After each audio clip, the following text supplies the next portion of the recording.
Kuca je razumela. Jedan dečak je sedeo u travi sa svojom kucom. Svakog dana su se igrali zajedno. Trčali su po livadama, jurili leptire i odmarali se u hladu drveća. Jednog dana dečak je pomilovao kucu po glavi i rekao: Znaš, moj deka kaže da postoji jedno mesto bez bola. Dečak se nasmejao.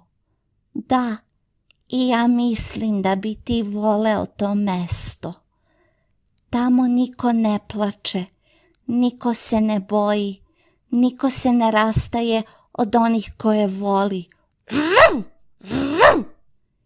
Ima mnogo livada, mnogo svetlosti i mnogo radosti.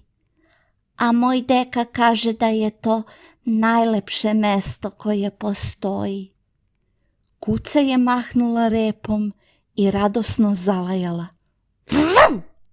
Dečak ju je zagrlio, a negde daleko, iza drveća, kao da se nazirala svetlost jednog lepšeg sveta, jer ljubav nikada ne zaboravlja one koje voli.